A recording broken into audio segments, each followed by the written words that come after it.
Ministro, agradecemos sua presença, sua participação aqui no Congresso da Inova e no Sexto Conaju, né? Falando sobre temas que são relevantes, tratando sobre essa mudança no ordenamento jurídico de licitações e contratações públicas. Sabemos que as compras públicas, elas têm uma parcela significativa, né, pelos órgãos da administração. E aí a primeira pergunta que eu lhe faço qual o significado dessa transição, né, para o cenário das compras públicas atuais? O que é que significa essa transição de ordenamento? A gente tinha a Lei 866, que era lá de 93, apesar da gente já ter algumas interpretações, inclusive pelo Tribunal de Contas da União, a gente não tinha isso realmente legalizado por meio de uma lei geral que pudesse ser utilizada por todos os órgãos. Então, a primeira indagação que eu lhe faço seria exatamente a relevância dessa mudança no cenário.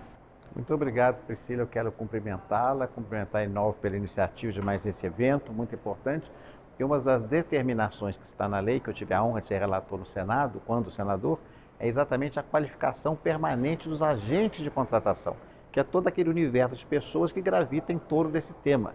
E como você disse muito bem, a licitação representa hoje cerca de 15% do PIB brasileiro. Então imagine que 15% da riqueza brasileira se passa por meio dos contratos públicos, uma estimativa realizada pelos órgãos econômicos. Então, nós tivemos a necessidade de uma lei nova para superar, de fato, uma legislação já ultrapassada, que estava muito costurada, já estava assim, esfarrapada, digamos, uma linguagem mais popular, porque não só tínhamos a lei antiga, a 8666, como também a lei do pregão, a do RDC, e tínhamos entendimentos, como você menciona também corretamente, jurisprudenciais do TCU, que foram acrescendo, digamos assim, através inclusive de uma consolidação que depois se reproduziu em decretos, atos administrativos do Poder Executivo, como todo o sistema de registro de preços, foi todo constituído com base em interpretação.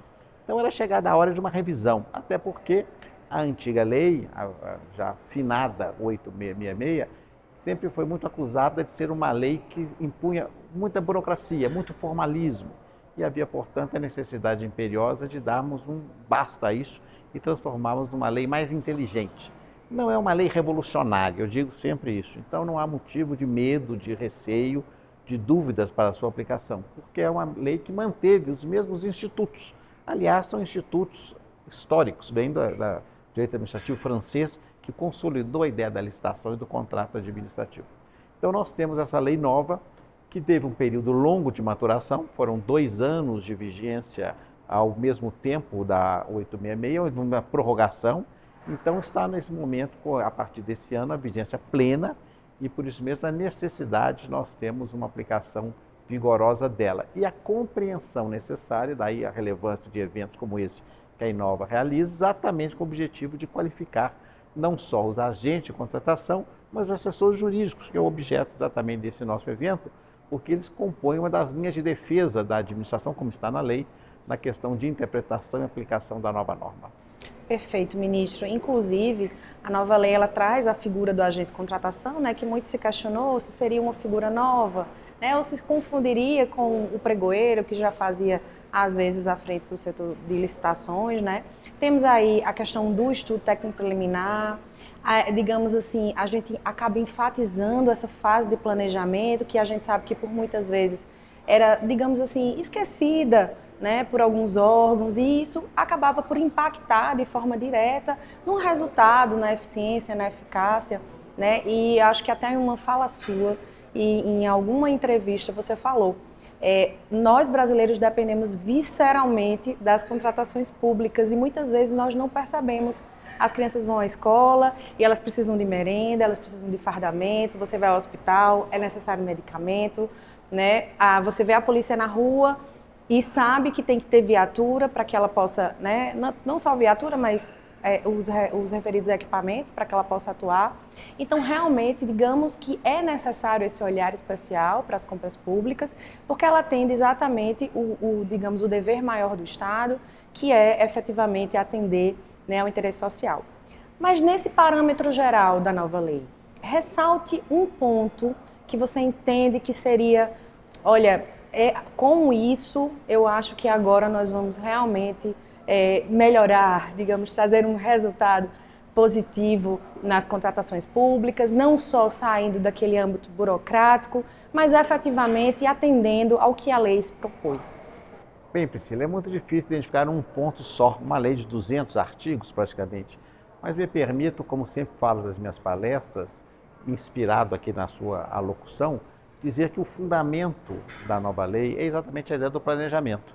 Você foi até muito elegante dizer que planejamos pouco. Na verdade, não planejamos nada. Infelizmente, a licitação sempre foi vítima de um improviso muito grande, tudo improvisado, feito às pressas, de maneira assodada, estressada. E isso significa que compra mal.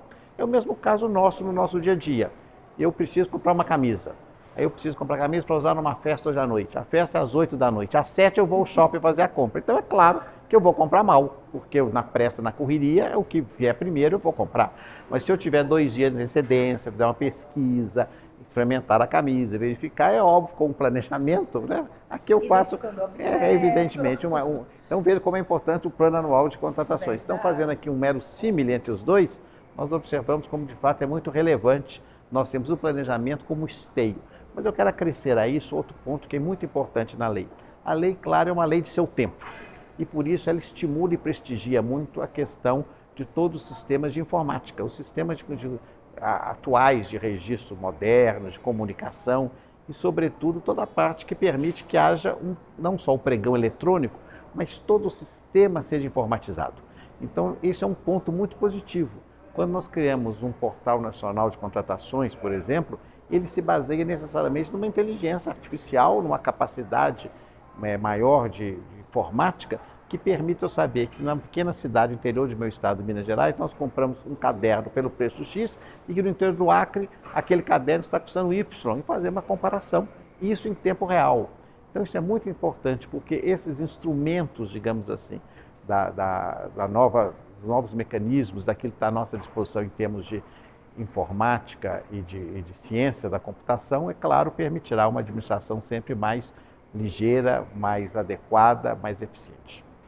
Ministro, muito obrigada, pela sua presença, pela sua participação, pela sua generosidade e pela sua contribuição para o nosso país. Ficamos muito felizes e esperamos encontrá-la no próximo CONAJU. Muito obrigado, eu que agradeço e parabéns.